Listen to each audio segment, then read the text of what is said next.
ఆత్మబంధువులందరికీ నా యొక్క ఆత్మ ప్రణామాలు.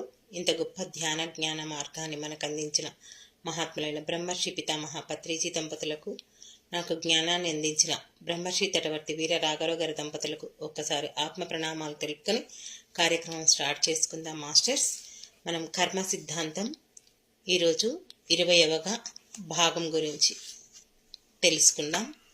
మనం నిన్న తెలుసుకున్నది ఏంటంటే,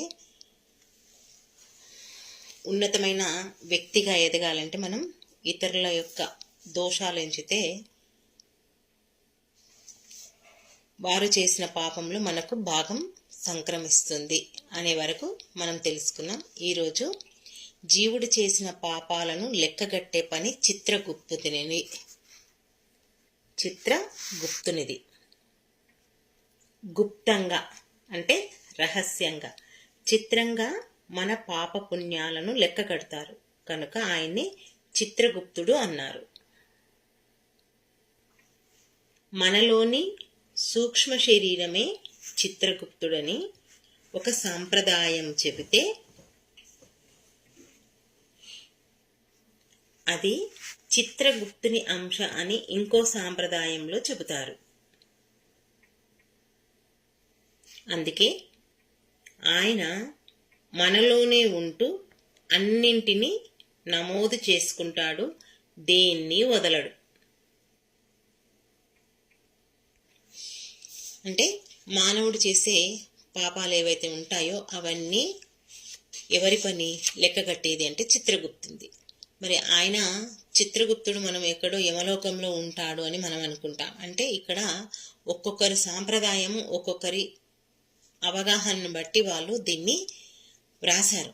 ఒక సాంప్రదాయంలో ఏం చెప్తున్నారు, ఆయన మన లోపలే సూక్ష్మ శరీరం, మనం ఏదైతే సూక్ష్మ శరీరం అని చెప్పుకుంటున్నామో ఆ సూక్ష్మ శరీరంలో ఆయన దాగి ఉన్నాడు, ఆయనకు అంశం ఉంది, మనలోనే ఉంది అని చెప్తున్నారు. కాబట్టి అందుకే ఆయన మనలోనే ఉంటూ మనం చేసే పాపపుణ్యాలన్నింటినీ రాస్తున్నాడు, దేన్ని వదలడం లేదు. ఓకే, నెక్స్ట్, ఇతరుల దోషాలను ఎత్తి చూపడమే పనిగా పెట్టుకున్న వాడిని ఈశ్వరుడు అస్సలు వదిలిపెట్టడు. ఏమాత్రం కనికరం చూపడు. పైగా అది బోలెడు పాపాన్ని తెచ్చిపెడుతుంది. ఒక్క గురువుకు మాత్రమే తన శిష్యుల లోపాలను ఎత్తి చూపే అధికారం ఉంది. అది గురువు యొక్క కర్తవ్యం కూడా.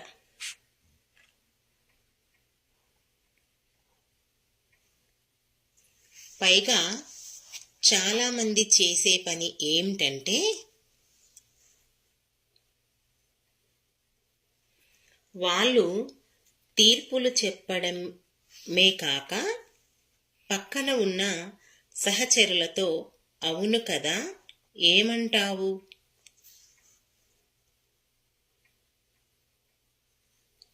వాడు అలాంటి వాడే కదా అంటూ వానితో కూడా చెప్పించి వానికి ఆ పాపంలో వాటా ఇస్తాడు.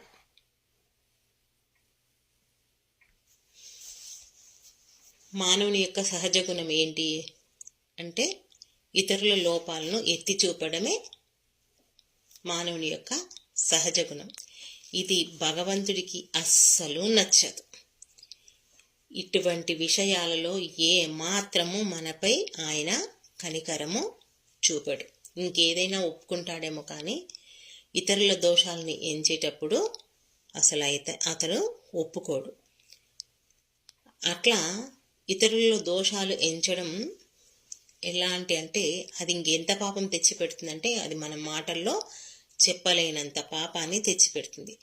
మరి ఇతరుల దోషాలు ఎంచడానికి ఎవరికి అధికారం ఉంది అంటే, ఒక్క గురువుకు మాత్రమే. గురువు కూడా దేంట్లో చూపిస్తాడు ఆ ఎత్తి చూపడాలు అంటే, మనం చేసే ధ్యానము, జ్ఞానం పొందే విషయంలో, దాన్ని అర్థం చేసుకునే విషయంలో, అవగాహన చేసుకునే విషయంలో ఏవైనా పొరపాట్లు ఉంటే సరిదిద్దుతాడు. ఇప్పుడు మన పిల్లలు ఉన్నారు, ఒక చెడుదారిలో వెళ్తుంటారు. వెళ్ళినప్పుడు తల్లిదండ్రి బాధ్యతగా ఆ పిల్లల్ని సరిదిద్దుకుంటారా లేదా? నాన్న ఇలా పోతే ఇది మంచిది కాదు, మన జీవితం ఖరాబ్ అవుతుంది, ఇలా వెళ్తే నీ జీవితం అద్భుతంగా ఉంటుంది, ఇది పూల బాట, ఇది ముళ్ళ బాట అని రకరకాలుగా మన పిల్లలకు మనం ఎలా చెప్పుకుంటామో, ఒక గురువు దగ్గర మనం జ్ఞానం తీసుకునేటప్పుడు ఏం చేస్తాడు గురువు? మనల్ని చక్కబెట్టే మార్గంలో ఉంటాడు. అది గురువు యొక్క కర్తవ్యం కూడా. అక్కడ ఆయన విస్మరిస్తే, గురువు శిష్యుని చక్కదిద్దకుండా విస్మరిస్తే అది కూడా గురువుకే పాపం. కాబట్టి గురువు సదా మనల్ని ఏం చేస్తాడు? అనుక్షణం హెచ్చరిస్తుంటాడు. ఇది సరి అయింది, ఇది సరికాంది అని మనకు రకరకాలుగా చెప్తుంటాడు. ఇంకా కొంతమంది ఇతరులను జడ్జిమెంట్ చేయడం, ఇతరులను విమర్శించడం, ఎత్తి చూపడం, వాళ్ళు చేసిందే కాకుండా పక్క వాళ్ళను కూడా ఆ పాపములోకి లాగుతుంటారు. అంటే పాపం వాళ్ళకి తెలియదు, అది పాపమని వాళ్ళకు తెలియదు. వీడికి ఎవరైనా ఒక వ్యక్తి నచ్చకపోతే ఏం చేస్తాడు? వాడి గురించి చెప్తాడు మొత్తము, ఆ టాపిక్ మొత్తము తనకు వాళ్ళకు మధ్యలో జరిగినటువంటి ఆ సంభాషణ చెప్తాడు. చెప్పి ఏం చేస్తాడు? నిజంగా చూడరా, నువ్వు నా ప్లేస్లో ఉంటే నువ్వు ఇలా ఉంటుంటివా, నీకు ఇది అర్థమవుతుందా, ఇది చేస్తుందా అని పదే పదే వాణ్ణి అడుగుతాడు. అడిగి చెప్పించి వీడు ఏదైతే అనుకున్నాడో అది వాని నోటి నుంచి అనిపిస్తాడు. అనిపించే విధంగా వీడి మాటలు ఉంటాయి. మనం కూడా ఏం చేస్తాము? అవతల వ్యక్తి ఏందో మనకు తెలియదు కదా, ఎవరు చెప్తే వాళ్ళదే కరెక్ట్ అనుకుంటాం. ఇప్పుడు ఒక తప్పు జరిగిందంటే ఒక్క చేయితో చేస్తే తప్పు కాదు, రెండు చేతులు కలిపితే చప్పట్లు ఎలా వస్తాయో రెండు వైపుల నుంచి సంభాషణ జరిగితే ఎవరిది తప్పు ఎవరిది ఒప్పు అనేది మనం తెలుసుకోవచ్చు. కానీ మనం ఒక పక్కే వింటాము, ఒక పక్కే వినడం, అది కాకుండా మళ్ళీ ఏదో వాడు ఏమనుకుంటాడో, మరి మనం అనకపోతే, వాడు చెప్పింది సరికాదు అనుకుంటే, సరైంది అనుకుంటే, వాడు ఏమనుకుంటాడో అనే మాట కోసమైనా అవును వాడు చేసింది తప్పే, నువ్వే కరెక్ట్ అని అనేస్తాం. అది మన సహజ గుణం. మానవునికి ఆ జాలి అనేది ఉంది. నిజంగా తెలివైన వాడు, జ్ఞానవంతుడైతే వాడు చెప్పిన దానికి సరే అని ఒప్పుకోడు. అది తర్వాత విషయం. ఇక్కడ ఏం చెప్తున్నాడంటే, వీడేదైతే కరెక్ట్ అనుకుంటాడో ఎదుటి వ్యక్తికి చెప్పి దాన్ని సరే అనిపించి ఆ పాపంలో తనకి ఏదైతే వస్తుందో ఆ పాపంలో కొంత భాగాన్ని ఎవరికైతే చెప్తాడో వాడికి ఆ పాపాన్ని పంచుతాడు. వీడు మంచి ఇయ్యకుంటవే కానీ పాపాన్ని మాత్రం ఇస్తాడు. ఇప్పుడు వీడికి 1,00,000 రూపాయలు వస్తే నీకు 500 ఇస్తే 1000 ఇస్తాడా? సచ్చినా ఇయ్యడు. వాడి పైసలు వాడి దగ్గరే ఉంచుకుంటాడు. అవును కదా? ఎందుకు ఇస్తాడు వాడు? నేను కష్టపడి సంపాదించుకున్నా అని అనుకుంటాడు. కానీ ఈ పాపంలో మాత్రం తప్పకుండా భాగం పంచుతాడు. ఇప్పుడు ఒక అత్త కోడలు ఉన్నారు, వాళ్ళిద్దరికీ సరిపోదు. పక్కింటి ఆమె రోజు వింటుంటుంది ఇవన్నీ కదా. విన్నప్పుడు ఈ అత్త పోయి ఏం చెప్తుంది? చూడు ఇలా చేసింది నా కోడలు అని ఇద్దరు కలిసి ఓ అరగంట ముచ్చట పెట్టి ఏం చేస్తారు? ఆ పాపంలో భాగాలను పంచుకుంటారు. ఆమెది ఈమె, ఈమెది ఆమె. ఇలా మన రోజువారీ జీవితంలో మనం తెలిసి తెలియక ఎన్నో పాపాలను మూట కట్టుకుంటున్నాం. ఇటువంటి వాటికి భగవంతుడు అస్సలు మనల్ని క్షమించడు. ఎవరైనా చెప్తే ఇప్పుడు అనుకుంటారు, చాలామందికి ఒక అలవాటు ఏంటంటే, మన మనసులో ఏదైనా బాధ ఉంటే ఆ బాధను ఇతరులకు చెప్తే మనసు భారం తెగుతుంది, మన నుంచి అది వెళ్ళిపోతుంది అని ఒక అలవాటు ఉంది కదా. వాటి దగ్గర చెప్పుకున్నా నాకు ఇప్పుడు మనసు ప్రశాంతంగా అయ్యింది అని అనుకుంటావు. నీ మనసు ప్రశాంతంగా ఉంటుంది, కానీ ఆ పాపంలో ఇక్కడంతా ట్రాన్స్ఫర్ చేస్తున్నావు. ఈ విషయం మనం కర్మ సిద్ధాంతం ద్వారా మనం తెలుసుకుంటున్నాం కాబట్టి ఇప్పుడు ఎవరితో ఎంత మాట్లాడాలో, ఎంత జాగ్రత్తగా ఉండాలో, ఏ విషయంలో మనం చేయి పెట్టాలో చూసుకోవాలి. ఇవన్నిటి గురించి బాగా మనం ఆలోచించాలి. Okay, next. అయినా ఎవరు ఎలా పోతే మనకెందుకు, మన సమస్యలే మనకు బోలెడు ఉంటాయి. కొత్త ప్రారాబ్ధాలెందుకు? అందరినీ అన్నీ అనేసి చేయవలసినవన్నీ చేసేసి అంతే కదా. మన జీవితం మనది, మనవే మనకు బోలెడన్ని ఉంటాయి. ఇంకా పక్కింటోని గురించి, ఎదురింటిని గురించి, అంతేకాకుండా మన అక్క చెల్లెల గురించి, అన్నదమ్ముల గురించి ఎంతమంది మనకు బోలెడు బంధుత్వాలు. రక్త సంబంధం ఉన్నా లేకున్నా అందరి విషయాలు, అన్ని విషయాలు మనకే కావాలి కదా. మన సమస్యను మనం పరిష్కరించుకుంటే చాలు, మన జీవితం మనం జీవిస్తే చాలు. మన జీవితం మనం జీవించకుండా, మన సమస్యలు మనం ప్రారంద్రోలుకోకుండా ఇతరుల దోషాలలో, ఇతరుల సమస్యల్లో మనం ఎందుకు పట్టించుకోవాలి? మనం అనుభవించే జీవితమే మనకెంతో కష్టంగా ఉంది. అనొచ్చు, అరే రక్త సంబంధమైనాక, పక్కింటి వాడైనాక, సాటి మనిషి అయినాక ఆయంత మనం చెయ్యకుంటే మన జీవితం ఎందుకు అనే మాట కూడా మాట్లాడతారు, అంటారు కదా. నీవు వాడి సమస్యను తీర్చగలిగే శక్తి నీకుంటే దాంట్లో జోక్యం చేసుకో. ఆ సమస్యను నువ్వు తీర్చగలవా? ఎవరి జీవితాన్ని ఎవరు సరిదిద్దలేరు. ఎవరి జీవితాన్ని వాళ్ళే సరిదిద్దుకోవాలి. ఎవరి జీవితాన్ని వాళ్ళే ఎలా రాసుకొచ్చుకుంటారో ఆ కర్మానుసారమే వాళ్ళ జీవితం నడుస్తుంది. దాన్ని తప్పించే అధికారం మనకు లేదు. భగవంతుడికే కాంది మనం ఎంతటి వాళ్ళం? మనం మామూలు మానవులం అంటే ఇక్కడ చెప్పొచ్చు. మరి మీరు అన్నారు కదా, మనం మానవులం కాదు, దేహాలం కాదు, ఆత్మలము, మనం కూడా భగవంతుని స్వరూపులము, మనం భగవంతులం అని చెప్తారు. మళ్ళీ ఇక్కడ ఎందుకు ఇట్లా చెప్తున్నారు అనే విషయం మళ్ళీ మీకు వస్తుంది. కరెక్టే, మనం భగవంతులమే. కానీ భగవంతునిలాగా మనం ఎలా ప్రవర్తిస్తున్నామా? ఒక్కసారైనా మామూలు మానవుల్లాగా బతుకుతున్నాం మనం.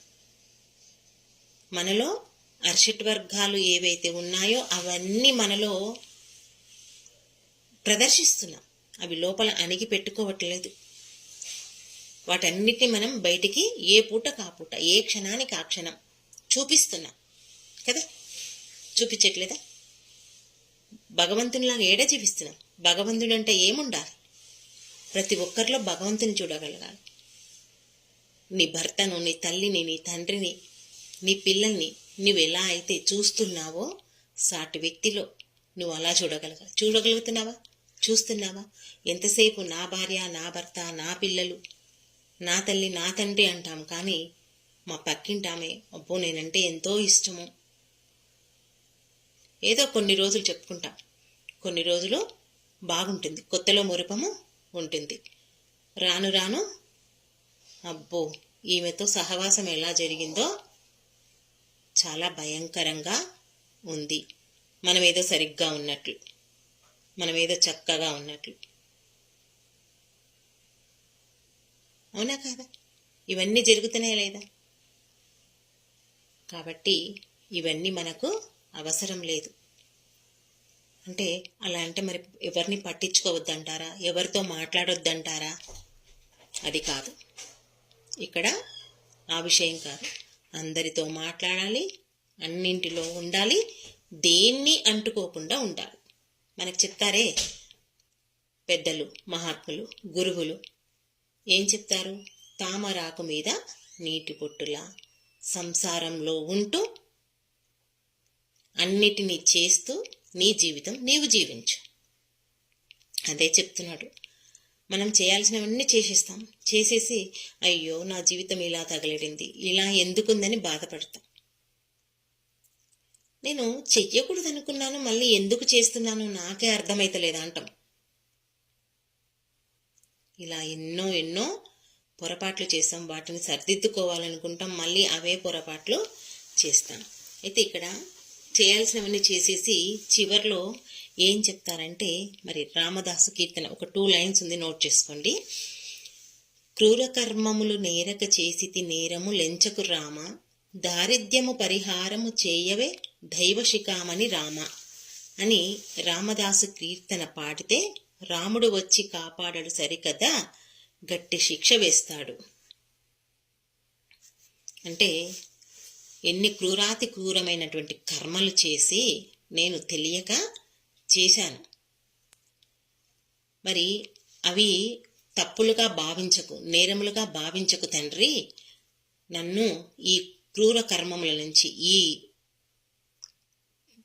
కర్మల నుంచి, నన్ను ఈ దారిద్ర్యం నుంచి బయటపడినను, దానికి పరిహారము ఇయ్యి అని చెప్పి ఆ రాముని కొలిచినంత మాత్రాన రాముడు వచ్చి మనల్ని కాపాడకపోగా మళ్ళీ వాటికి శిక్షను వేస్తారు.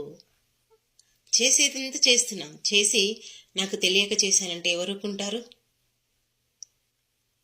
ఏదో ఒక్కసారి చెప్తే సరేలే పోనీ అని ఊరుకుంటారు. నువ్వు తిరిగి తిరిగి అది నీకు అలవాటైపోయింది. నేను చెయ్యకూడదు అనుకుంటున్నాను కానీ పొరపాటున చేస్తున్నాను, అది నాకు అర్థం కావట్లేదు ఎందుకో అని అంటాం. కానీ భగవంతుడు అలా కాదు, ఏమి ఊరుకోడు, నీకు వేయాల్సిన శిక్షను తప్పక వేస్తాడు. ఇప్పుడు నీకు ఏదైతే బాధ అనిపిస్తుందో ఆ బాధ అవతలి వ్యక్తికి కూడా అవుతుంది కదా, అది నీకు తెలియట్లేదా? ఇప్పుడు వేలు కట్టయింది, వేలు కట్టయినప్పుడు ఆ వేలు కట్టైన బాధ ఎలా ఉంటుందో అవతలి వ్యక్తికి వేలు కట్టైనప్పుడు కూడా అదే బాధ అనుభవిస్తాడు కదా. నీకు జరిగినప్పుడు ఒకలా, ఇవతలి వ్యక్తికి జరిగినప్పుడు ఒకలా ఉంటుందా? అస్సలు ఉండదు. మనము మానవులమే, వాళ్ళు సాటి మానవులు. మనకి ఏదైతే బాధ కలుగుతుందో, మనకేదైతే సంతోషం కలుగుతుందో అవతలి వ్యక్తికి కూడా సేమ్ అవే ఉంటాయి. కానీ మనకు జరిగినప్పుడు ఒకలా, వాళ్ళకు జరిగినప్పుడు ఒకలా, ఇక్కడ ఏదీ ఉండదు. కాబట్టి మనం వీటన్నిటినీ ఆలోచిస్తూ అవగాహన చేసుకుంటూ ఆ పాపకూపంలో పడిపోకుండా జీవించడానికి మనం ప్రయత్నం చేయాలి. Okay, next. సాధు సంతతులు, సన్యాసులు, గురువులు కర్మయోగులను ఏనాడు విమర్శించరాదు, పొరపాటున కూడా వారిని నిందించరాదు. నిత్య వ్యవహారాలలో, కర్మ చేసే సమయాలలో అందరికీ పొరపాట్లు దొర్లుతాయి.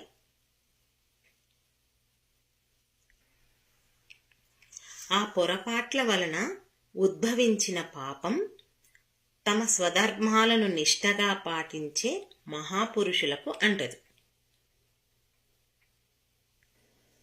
అది ప్రకృతి యందు నిలిచి ఎవరిని చేరుదామా అని ఎదురు చూస్తుంది.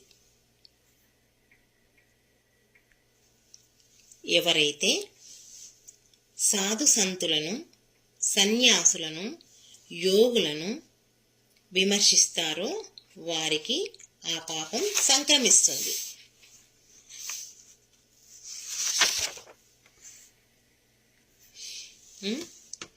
సాధు సంతతులు, సన్యాసులు, గురువులు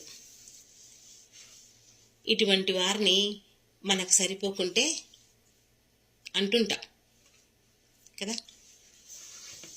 దీనికి ఒక చక్కటి ఎగ్జాంపుల్ ఏంటంటే,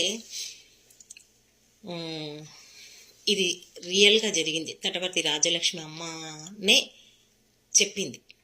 ఏంటంటే, పత్రి గారు తటవర్తి దంపతులను కలిసిన తర్వాత వాళ్ళు ఆ జ్ఞానం అందుకొని ఆ మార్గంలో ముందుకు పయనిస్తుంటే తటవర్తి రాజలక్ష్మి వాళ్ళ మేడం, అమ్మ వాళ్ళ అన్న ఒకసారి అన్నాడంట, మంచిగా మా బావగారు ఈ ప్రాపంచిక జీవితంలో గొప్పగా జీవిస్తున్నాడు, ఇతన్ని ఈ మార్గంలో దింపేసి మొత్తము వ్యాపారాలన్నింటినీ సారు వదిలిపెట్టారు కదా తటవర్తి సారు, వదిలిపెడితే ఈయన ఇలా చేస్తున్నాడు అని చెప్పేసి పత్రి గారిని నానా రకాలుగా తిట్టాడట.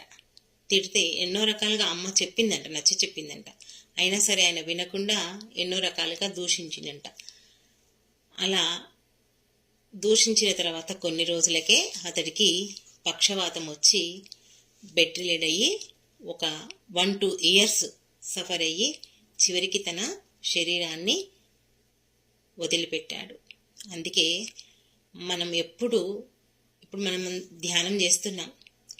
ధ్యానం చేసినంత వాళ్ళను ఎప్పుడు ఎవరిని దూషించొద్దు. అంటే గొప్ప గొప్ప మహర్షులను ఇప్పుడు మనం ధ్యానం చేస్తున్నాం, మనం కూడా ఎవరు ఏమనొద్దంటే మనం చేసే ఈ బుడిబుడి ధ్యానానికి మనం సంపాదించే శక్తి అంతా మనం మాట్లాడే మాటల్లో ఈ శరీర ధర్మం అనుకోండి, కుటుంబ ధర్మం అనుకోండి, సంసారం అనుకోండి, సంఘ ధర్మం, ఇవన్నిట్లో చక్కగా మనం నిలదొక్కుకోవాలంటే మనం చేసే సాధన పెంచుకోవాలి. అంటే మన నోటి నుంచి కూడా మనం వచ్చే మాటలు జాగ్రత్తగా మాట్లాడాలి. ఇక్కడ గొప్ప గొప్ప యోగులను ఉంటారు కదా, కొంతమంది ఇష్టపడని వాళ్ళు ఉంటారు, కొంతమందికి సరిపోరు, రకరకాలుగా వాళ్ళను దూషిస్తుంటారు. అలా ఎప్పుడూ యోగులను దూషించొద్దు. దూషించడం వల్ల మనకు కర్మ వస్తుంది, పాపం వస్తుంది. అంటే ఇక్కడ ఇంకా ఏం చెప్తున్నాడు, నిత్య వ్యవహారాల్లో కర్మ చేసే సమయాలు అంటే మనం రోజువారీ జీవితంలో వస్తుంటాయి, మనం అనుకోకుండా ఎన్నో మాట్లాడుతుంటాం, పొరపాట్లు జరుగుతుంటాయి. అయితే ఈ పొరపాట్లు జరుగుతాయి, కానీ మరి ఈ పొరపాట్లను సరిదిద్దుకోవాలి అంటే నువ్వు మళ్ళీ ఆ తప్పులు చేయకుండా ఉండాలి. అంతేకాకుండా స్వధర్మాన్ని నిష్టగా పాటించాలి. మనం చెప్పుకున్నాం స్వధర్మం పరధర్మం అనే టాపిక్ రాత్రి క్లాసులో చెప్పాను. ఎవరైనా వినకుంటే ఆ శ్రీరామకోటి 108 పిరమిడ్స్ ధ్యానం యూట్యూబ్లోకి వెళ్ళి ఆ క్లాస్ వినండి, మళ్ళీ మొత్తం మీకు రిపీట్ అవుతుంది. ఇక్కడ చెప్తాం కానీ కొన్ని పాయింట్స్ చెప్తాం కదా. ఆ స్వధర్మం అంటే ఇక్కడ ఆత్మధర్మం. ఈ ఆత్మధర్మానికి సంబంధించినవి ఏవైతే ధర్మాలు ఉన్నాయో వాటిని తూచా తప్పకుండా మనం పాటించాలి. అలా పాటించిన వాళ్ళు ఎవరైతే ఉంటారో అలాంటి వాళ్లకు ఆ పాపం అంటుకోదు. మరి వాళ్ళు చేసిన కర్మ ఎక్కడ